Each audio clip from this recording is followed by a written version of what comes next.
ஜனநாயகத்தை காப்பாற்ற ஒரு சிறு கூட்டம் போராடி கொண்டிருக்கக்கூடிய இதே வேளையில் ஜனநாயகன் திரைப்படத்தை காப்பாற்ற ஒரு பெரும் கூட்டம் போராடி கொண்டிருக்கின்றது. இந்த ஒரு மாணவர் போராட்டம் என்பது ஒரு அரசினுடைய தோல்வி. Book your next holiday at Grand Royal Tours.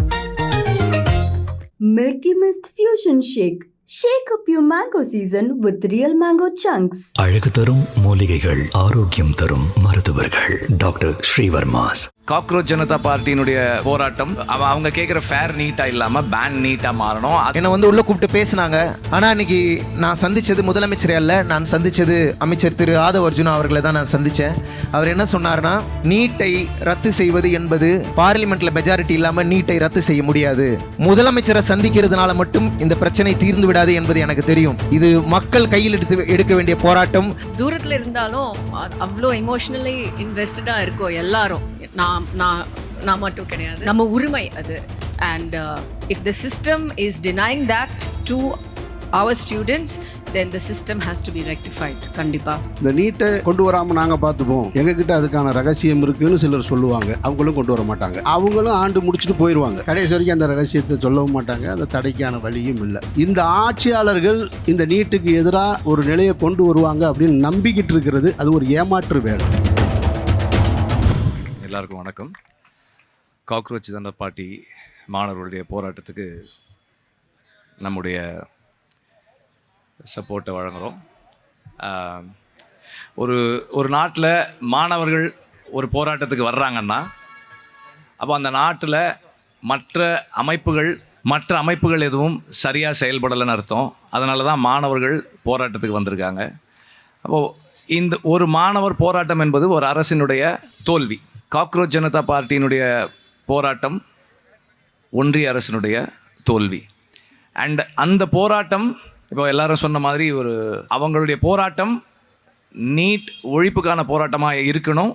அது பேன் நீட்டாக மாறணும். அவங்க கேட்குற ஃபேர் நீட்டாக இல்லாமல் பேன் நீட்டாக மாறணும். அதுக்கான முன்னெடுப்புகளை நாம் கொண்டு போய் சேர்க்கணும். தொடர்ந்து போராடணும். நீட்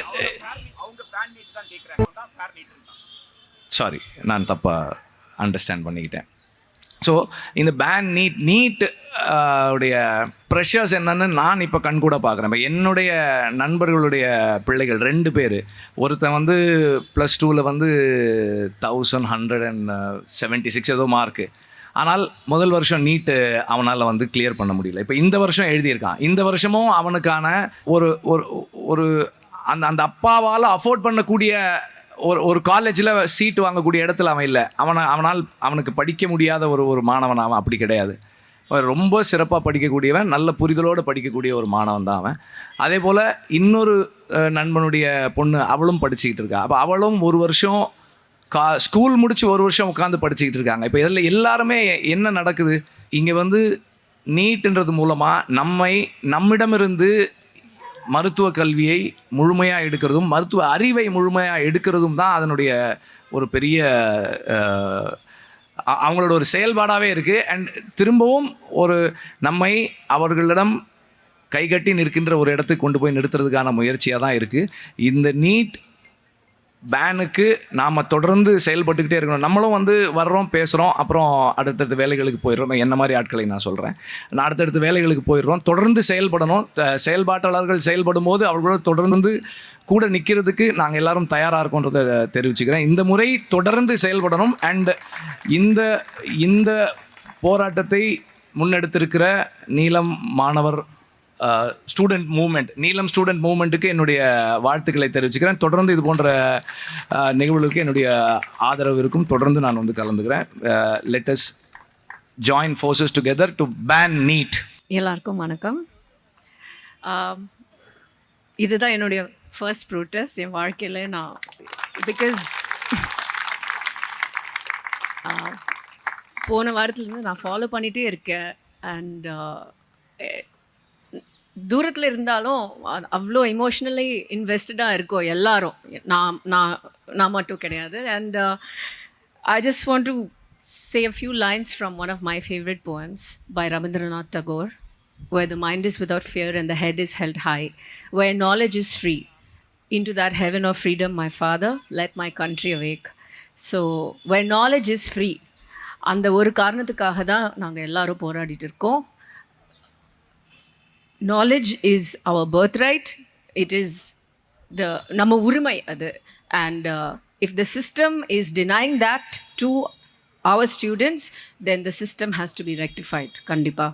So இதுக்கு மேலே I'm not ready to speak. So thank you for inviting me here. And இதை பற்றி பேசுகிறவங்க நிறைய பேர் இருக்காங்க. But I'm always standing with the students, always. அனைவருக்கும் மாலை வணக்கம். இந்த நாள் தமிழகத்தில் மிகவும் ஒரு முக்கியமான நாள். ஜனநாயகத்தை காப்பாற்ற ஒரு சிறு கூட்டம் போராடி கொண்டிருக்கக்கூடிய இதே வேளையில் ஜனநாயகன் திரைப்படத்தை காப்பாற்ற ஒரு பெரும் கூட்டம் போராடி கொண்டிருக்கின்றது.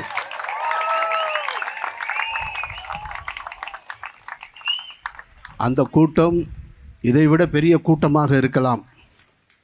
ஆனால் இந்த கூட்டம் அவர்களை விட அறிவார்ந்த கூட்டம் என்பதை அவர்களுக்கு நான் சொல்லிக் கொள்கிறேன்.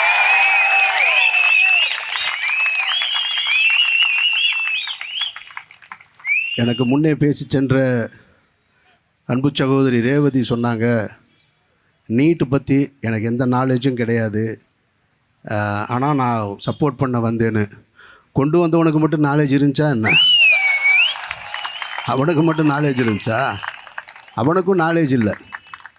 நம்ம மக்கள் நல்லா இருக்கணுன்ற சிந்தனை இருந்தால் போதும். அந்த சிந்தனை தான் இங்கே எல்லாரையும் ஒன்று சேர்த்துருக்கிறதா நான் பார்க்குறேன். நான் 10 ஆண்டுகளாக போராடிக்கிட்டு இருக்கோம் இந்த நீட்டுக்கு எதிராக. நீட்டு வருவதற்கு முன்னாலேயே சென்னை ப்ரெஸ் கிளப்பில் நான், வெற்றிமாறன், இன்னும் சில எல்லாரும், திருமுருகன் காந்தி உள்ளிட்ட எல்லாரும் சேர்ந்து பேசணும். எங்கள் வீட்டு பிள்ளை நீட்டு டாக்டருக்கு படிக்க போகிறதில்லடா, உங்கள் வீட்டு பிள்ளையே தான் படிக்க போகுது, நான்லாம் கடந்து வந்துட்டேன், நான் படிக்கலை அப்படின்னு அன்றைக்கு அந்த பத்திரிகையாளர்களை பார்த்து சொன்னோம். அடுத்த தலைமுறை பார்த்து சொன்னோம், உங்களுக்கு தான் சிக்கல் வரப்போகுதுன்னு. அதை யார் காது கொடுத்து கேட்டாங்கன்னு தெரில. அனிதாவின் மரணத்தில் தொடங்கின அந்த ஓலம் இன்றைக்கு வரைக்கும் நிற்கவே இல்லை. இதில் ரொம்ப முக்கியமானது என்னென்னா, இந்த நீட்டை கொண்டு வராமல் நாங்கள் பார்த்துப்போம், எங்ககிட்ட அதுக்கான ரகசியம் இருக்குதுன்னு சிலர் சொல்லுவாங்க. அவங்களும் கொண்டு வர மாட்டாங்க. அவங்களும் ஆண்டு முடிச்சுட்டு போயிடுவாங்க. கடைசி வரைக்கும் அந்த ரகசியத்தை சொல்லவும் மாட்டாங்க. அந்த தடைக்கான வழியும் இல்லை. அனிதாவின் மரணத்திற்கு ஆதரவு கொடுப்பதற்காக வீட்டுக்கு சென்றவர்களும் இருப்பாங்க அதிகாரத்தில், அவங்களும் செய்ய மாட்டாங்க. இது ரொம்ப முக்கியமாக கவனிக்கணும். நீங்கள் இந்த ஆட்சியாளர்கள் இந்த நீட்டுக்கு எதிராக ஒரு நிலையை கொண்டு வருவாங்க அப்படின்னு நம்பிக்கிட்டு இருக்கிறது அது ஒரு ஏமாற்று வேலை. அது எந்த அரசும் செய்யாது, எந்த கட்சியும் செய்யாதுன்றதில் நான் ஆழமாக நம்புகிறேன். நான் இவர்கள் உண்மையிலேயே நீட்டுக்கு எதிரான போராட்டம், இன்றைக்கு டெல்லியில் போராடி கொண்டிருக்கக்கூடிய மாணவர்களுக்கு எதிராக ஆதரவாக நிற்கணும்னு நினச்சா, தமிழ்நாட்டில் அதிகாரத்துக்கு வரணும்னு நினச்சிக்கிட்டு இருக்கிற கட்சியும் வந்த கட்சியும் அத்தனை பேரும் ஒன்று சேர்ந்தால் முடியும். ஆனால் அவங்க செய்ய மாட்டாங்க. நீங்கள் அவங்கள பூரா ஒவ்வொரு கட்சிக்காரனும் இப்போ கேட்டிங்கன்னா அவங்க சொல்லுவாங்க, எங்கள் கட்சியில் 1.5 கோடி தொண்டன் இருக்கான், எங்கள் கட்சியில் 2 கோடி தொண்டன் இருக்கான், எங்ககிட்ட வாக்கு 1.5 கோடி 1.25 கோடி வாக்கு இருக்குது, எங்ககிட்ட 50 லட்சம் வாக்கு இருக்குது, நாங்கள் 80 லட்சம் வாக்கு வாங்கியிருக்கோம். எங்கே உங்கள் உறுப்பினர்கள்லாம் போனாங்க? அப்போ நீங்கள் சொன்னால் கேட்பாங்கல்ல, அவங்க சொல்ல மாட்டாங்க. அவங்களுக்கு அரசியல் என்பது பிழைப்புவாதம். அதனால் அவங்க அதை தொடர்ச்சியாக செஞ்சுக்கிட்டே இருப்பாங்க அவங்க. ஆனால் இந்த அதிகாரத்தை எதிர்த்து ஒவ்வொரு முறையும் நின்று கொண்டிருப்பது உங்களை போன்ற நம்பிக்கை கொண்ட கூட்டம் மட்டும்தான். இந்த கூட்டம்தான் அவர்களை ஏற்றுக்கிட்டே இருக்கும். முன்னால் நான் வந்த பொழுது பேசி கொண்டிருந்த சகோதரர் ஜேம்ஸ் வசந்தன் சொன்னார், தமிழ்நாடு எப்போதுமே சிந்திக்கிற ஒரு கூட்டம்னு. அந்த பேரெல்லாம் போயிருச்சு, எங்களுக்கு வெளியே சொல்ல முடியலப்பா. இன்னமும் சொல்லி எங்கள் மூளையை நீங்கள் அப்படியே அதை மசாஜ் பண்ணிக்கிட்டே இருக்காதீங்க. அந்த கூட்டம்லாம் இல்லை, அது வேறு பக்கம் நிற்கிது. அப்படி போய் திரும்பி போனீங்கன்னா ஒரு தேட்டர் இருக்கும், அங்கே நிற்கிது, இங்கே இல்லை. அதெல்லாம் இருந்தது. அந்த கூட்டத்தை ஒருத்தர் எடுத்துகிட்டு போயிட்டார். இது அப்படி தான் மூளைச்செலவை செஞ்சுக்கிட்டே இருப்பாங்க. ஒன்று மதத்தை சொல்லி இழுத்துட்டு போவான், இல்லை சாதியை சொல்லி இழுத்துட்டு போவான், இல்லை வேறு ஏதோ ஒரு கவர்ச்சியின் மூலமாக இழுத்துட்டு போயிடுவான். அப்புறம் இன்னும் சொல்லும்போது சொன்னார், ஜேம்ஸ் வசந்தன் சொன்னார், நாங்கள் வன்முறையை கையில் எடுக்க மாட்டோம் அப்படின்னு. இதுதான் ஆபத்து. உங்களை நீங்களே சாத்வீக முறையில் நாங்கள் ரொம்ப நல்லவங்கன்னு எவ்வளோ நாளைக்கு சொல்லி ஏமாற்றுவீங்க? அடுத்த தலைமுறை சேர்த்து ஏமாற்றுவீங்களா? அதாவது என் வீட்டுக்குள்ளே கருணாக அடித்தா கூட, கடிக்கும்போது நான் அடித்தா கூட அதை வன்முறைன்னு சொல்லி தருவீங்க பாருங்கள். அது ரொம்ப ஆபத்துன்னு நான் நினைக்கிறேன். நான் அடங்க மறு அத்து மீறு திமிரு எழு திருப்பி அடி.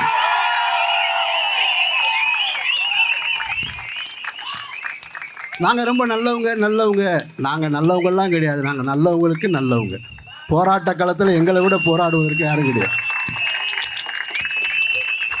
இன்றைக்கு நடந்துக்கிட்டு இருக்கிற அந்த டெல்லியில் நடந்துக்கிட்டு இருக்க அந்த கொடுமைகளை பார்க்கும்போது அடிக்கிறான், காவல்துறை அடிக்கிறான், இராணுவம் அடிக்கிறான். இங்கே இருக்கிற காவல்துறை கோச்சிக்காதீங்க, அடிக்கிறான்னு ஒருமையில் பேசுகிறேன்னு. அடிக்கிறவனை அடிக்கிறான்னு தான் சொல்ல முடியும், அடிக்கிறாங்கன்னு நான் மரியாதை கொடுக்க முடியாது. எதுக்குடா அடிக்கிற? அவன் என்ன கேட்டான்? அவன் கலவரக்காரனா? அவன் தீவிரவாதம் செய்ய வந்தானா? அவன் என்ன எதுக்கு வந்தான்? அவனுடைய உரிமையை கேட்டு வர்றான். உங்கள் வீட்டில் யாரும் பிள்ளையெல்லாம் படிக்கலையா? உங்கள் சொந்தக்காரன் யாருமே படிக்கிறது இல்லையா? நீ படித்து வரலையா? இன்றைக்கு அடித்து கொண்டிருக்கிற அந்த காவலர்களும் துணை இராணுவமும் உனக்கு ஒரு எக்ஸாம் வச்சுருப்பாங்கல்ல, நீ ஒரு எக்ஸாம் வச்சு தான் எழுதிட்டு வந்த இந்த இடத்துக்கு. உன்னோட எக்ஸாம் பேப்பர் லீக் ஆகிருந்து அதில் வேற ஒருத்தன் வந்திருந்தா உனக்கு எவ்வளோ வலிச்சிருக்கும்? அந்த வலி தானே அவனுக்கு இருக்குது. அந்த வலியை உணர மாட்டீங்களா? உங்களுடைய அதிகாரிகள் உங்களை அடிக்க சொன்னாங்கன்னா அடிக்கணுமா? உங்கள் வீட்டு புள்ள உங்கள் பேச்சு கேட்கல அப்படின்னா அடிப்பீங்களா? கம்பு கொண்டு இப்படி அடிப்பீங்க? அடிக்க மாட்டீங்கல்ல. இப்போ யார் பெற்ற பிள்ளையோ நினச்சி அடிக்கிறிய, உன் பிள்ளை இன்னொரு இடத்துல இருக்குது, அதை பற்றி கொஞ்சமாவது யோசிக்க வேணாமா? எதுக்கு அடிக்கிற? ரத்த வர்ற அளவுக்கு அடிக்கிற, கேவலமாக நடந்துக்கிறீங்க. இதில் ரொம்ப முக்கியமான இன்னொன்று கவனிச்சிங்கன்னா தெரியும் உங்களுக்கு. அடிக்கிறவரும் இந்து, அடி வாங்குறவனும் இந்து. இப்போ அவனுக்கு அது தெரியாது. இப்போ சொல்ல மாட்டான் நாமெல்லாம் ஒரே இந்துன்னு. இப்போ பேசவே மாட்டான். ஒன்றை மட்டும் புரிந்து கொள்ளுங்கள் சகோதர சகோதரிகளே, இங்கே இருக்கக்கூடிய கட்சிகள் நம்மளை காப்பாற்றும் அப்படின்னு நினைக்கிறதே அது ஒரு ஏமாற்று வேலை. டெல்லியில் போராடிக்கிட்டு இருக்காரு ராகுல் காந்தி, போராடுறாரு. ராகுல் காந்தி மேலாம் எனக்கு ஒரு பெரிய நம்பிக்கை இருந்தது. சரி, வருங்கால இந்தியாவை வளமாக நடத்திட்டு போவார் அப்படின்னு ஒரு நம்பிக்கை இருந்தது. ஆனால் சமீப காலமாக அவருடைய நடவடிக்கைகளை பார்க்கும் பொழுது அந்த நம்பிக்கையும் தூத்து போச்சு. அவர் நேற்று போராடுறாரு. அதுக்காக அவருடைய போராட்டத்தை நான் கொச்சப்படுத்த விரும்பலை, அவருடைய எதிர்ப்பு உணர்வை நான் கேவலப்படுத்த விரும்பலை. நேற்று போராடுறாரு, அவரையே மூக்கில் குத்துனா ரத்தம் வருது. ஆனால் அந்த கட்சி ஆட்சியில் இருக்க கேரளாவில் அங்கேயும் மாணவர் போராடக்கூடாதுன்றான். என்னடா உங்கள் அரசியல்? என்ன உங்கள் அரசியல்? போராட்டம் நடந்தால் போராட்டக்காரனுக்கு பாதுகாப்பு கொடு. அவன் கம்பு எடுத்துகிட்டு வரல, கத்தி எடுத்துகிட்டு வரல, கல் எடுத்துகிட்டு வரல, குண்டு எடுத்துகிட்டு வரல. நீங்கள் நல்லா கவனித்து பாருங்கள், போராடுற ஒவ்வொரு காலகட்டத்திலையும் போராடுபவர்கள் எந்த ஆயுதமும் இல்லாமல் நிராயுதமாக நிற்பாங்க. அவங்கள தடுக்க வர்றேன்னு சொல்கிற காவல்துறையும் இராணுவம் தான் தலைக்கவசம் போட்டிருப்பான், முன்னாடி ஒரு கம்பு வச்சுருப்பான், லத்தி வச்சுருப்பான், துப்பாக்கி வச்சுருப்பான், அந்த கண்ணீர் புகை குண்டு வச்சுருப்பான். இப்போ யார் கலவரம் பண்ண வந்ததுங்க? அவன் கலவரம் பண்ண வந்தால் இதெல்லாம் அவன்லாம் எடுத்துகிட்டு வந்திருப்பான். இவங்க எல்லாத்தையும் வச்சுக்கிட்டு அவனை அடின்னு அடிச்சுக்கிட்டு அவன் போராட்டக்காரன், அவன் கலவரத்தை தூண்டுனான்னு இப்படி கட்டமைச்சிக்கிட்டே இருப்பாங்க. இது அதிகார வர்க்கத்துடைய இது ஒரு செயல்முறை. இது அதனால் இந்த நாட்டை பொறுத்த மட்டும் எந்த கட்சியும், நான் எந்த கட்சிக்கும் ஆதரவும் கிடையாது. நாயாக கற்றுனாலும், நீங்கள் நான் நாயாக கற்றுனாலும் இன்றைக்கி இந்த போராட்டம் வராது. நாளை காலையில் பாருங்கள், ஃபஸ்ட் டே கலெக்ஷன் எவ்வளோன்னு சொல்லி அத்தனை ஊடகங்கள் போட்டுக்கிட்டே இருப்பான். இது அவங்க பிள்ளைகளுக்கு அவங்க செய்கிற துரோகம்ன்றதே தெரியாமல் செய்வாங்க. அப்படி தெரியாமல் செய்வாங்க. எனக்கு அதிகாரி சொல்கிறான், என் ஓனர் சொல்கிறான், என்னுடைய மேலதிகாரி சொல்கிறான். நீங்கள் எப்போ சிந்திப்பீங்க? நீங்கள் எப்போ சிந்திப்பீங்க? யாருக்காக போகிறாரு? இங்கே இருக்க யாராவது நீட் எழுத போகிறாங்களா? இனிமேல் மன்சூர் அலிகான் நீட் எழுதி டாக்டராக போகிறாரா? யார் எழுத போகிறா? உங்கள் பிள்ளைய எழுத போகுது. அது நீங்கள் யோசிக்கணும். நீங்கள் காவல்துறை நண்பர்களுக்கு சொல்கிறேன், எனக்கு மூத்தவங்க இருப்பீங்க, என் வயதை ஒத்தவங்க இருப்பீங்க. இங்கேயே நாளைக்கு ஒரு போராட்டம், ஒரு வலுப்பெறுகிற சூழல் வந்தால் உங்களை அதிகாரியில் அடிக்க சொன்னால் அடிக்காதீங்க. எதுக்கு அடிக்கிறீங்க? மாணவர்களை எதுக்கு அடிக்கிறீங்க? உங்களால் ஒரு அரசியல்வாதி அடிக்க முடியுதா? ஒரு நாளாவது அடிச்சிருக்கீங்களா நீங்கள்? ஒரு இது வரைக்கும் ஏதாவது ஒரு எம்எல்ஏ, எம்பி, மந்திரி மண்டை உடைஞ்சு போய் பார்த்துருக்கீங்களா? நீங்கள் அடிச்சிருக்கீங்களா? அது என்னடா எப்போ பார்த்தாலும் எளியவனை மட்டுமே அடிக்கிறதுக்கு தான் லத்தி கொடுத்துருக்காங்களா? அதுக்கு தான் சட்டம் உங்களுக்கு வந்திருக்கா? அதுக்கு தான் உங்களுக்கு காவல்துறையில் இந்த பொறுப்பு கொடுக்கப்பட்டிருக்கா? அடிக்காதீங்க, அவன்கிட்ட அன்பாக பேசுங்க, தடுத்து நிறுத்துங்க. போராடு என்பது இந்த நாட்டில் ஜனநாயக உரிமை. அவனுக்கு அதை நீங்கள் கொடுக்கணும். அந்த உரிமை பாதுகாப்பு கொடுக்கணும். மத விழாக்கள் நடந்தால் பாதுகாப்பு கொடுக்குற, சாமி ஊர்வலம் போனால் கொடுக்குற, சாதி ஊர்வலம் போனால் கொடுக்குற, போராட்டம் நடத்துகிறவனுக்கு பாதுகாப்பு கொடு. கொடுக்க வேண்டியது கடமை. அவனையே அடிக்கிற.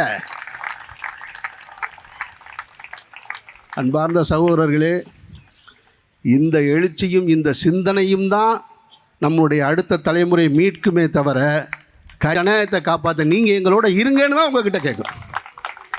உடனே இதை விஜய்க்கு எதிராக திருப்பி விட்டார், அமீர் விஜய்க்கு எதிராக பேச்சு, இந்த பின்னர் ஹெட்லைன் அது ஒரு தம்ப்லைன் ரெடி பண்ணியிருப்பாங்க.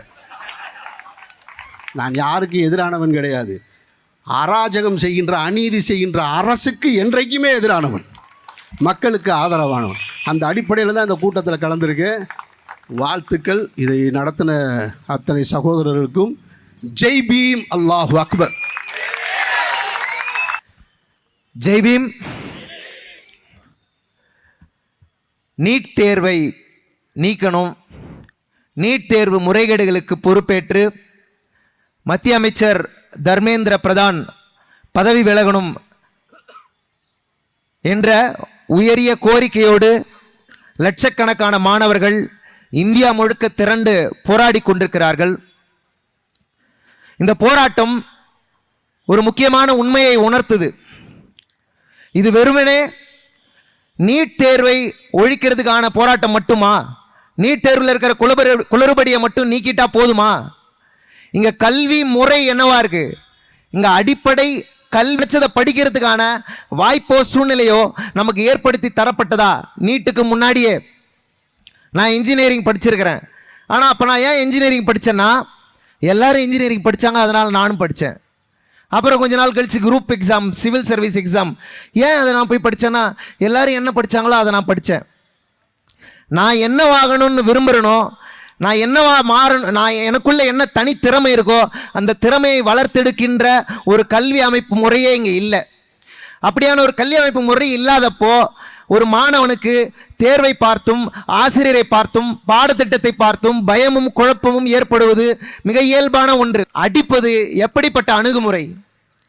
கட்டையில் ஆணி வச்சு மாணவர்களை அடிக்கிறாங்க, பெண்களை போட்டு அடிக்கிறாங்க. அவங்க என்ன கேட்குறாங்க? எங்களுடைய கல்வி, எங்களுடைய எதிர்காலத்துக்கு பாதுகாப்பு தாங்க. சட்டம், அரசு, அரசாங்கம், அரசியலமைப்பு அனைத்துமே மக்களுக்கானது தான். இந்த மக்களுக்கானது என்கின்ற அந்த அடிப்படை புரிதல் இல்லாத இந்த அரசாங்கம் போராடுகிற மாணவர்களை வன்முறையை ஏவி அவர்களை காயப்படுத்தி கொண்டிருக்கிறது. அந்த காயம் என்னால் தாங்கிக்க முடியல, அதனால தான் நான் இறங்கினேன்.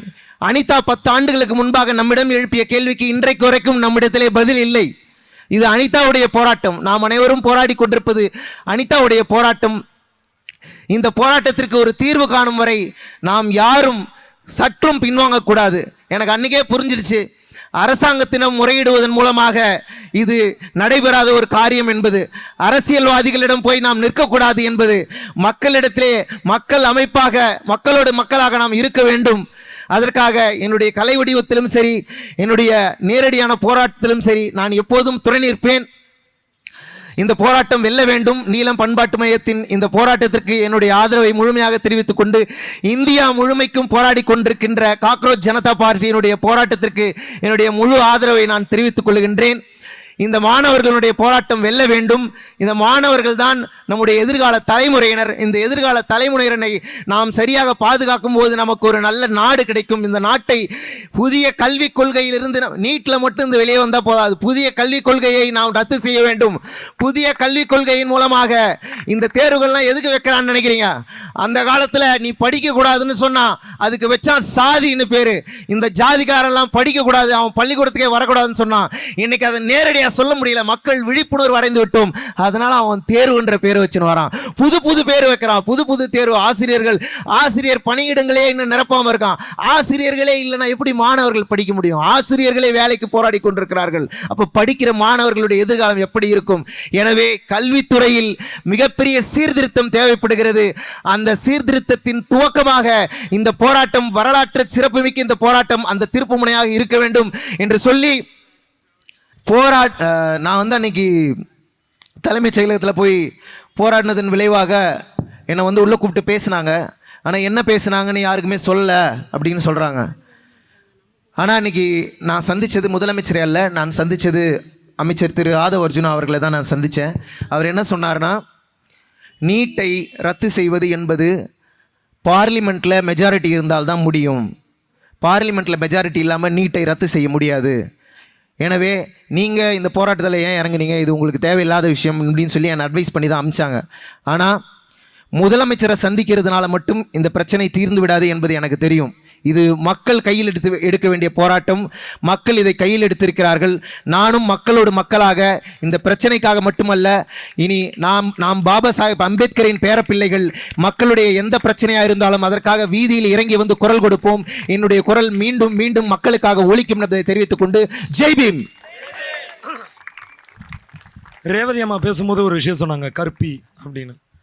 எங்கள் ஏரியாவில், எங்கள் ஊரில் வியாசர்பாடியில் இந்த விஷயத்த ரொம்ப சத்தம் இல்லாமல் நிறைய இளைஞர்களை வச்சு ரொம்ப. Book your next holiday at Grand Royal Tours. Milky Mist Fusion Shake. Shake up your mango season with real mango chunks. அழகு தரும் மூலிகைகள், ஆரோக்கியம் தரும் மருத்துவர்கள். டாக்டர் ஸ்ரீவர்மாஸ்.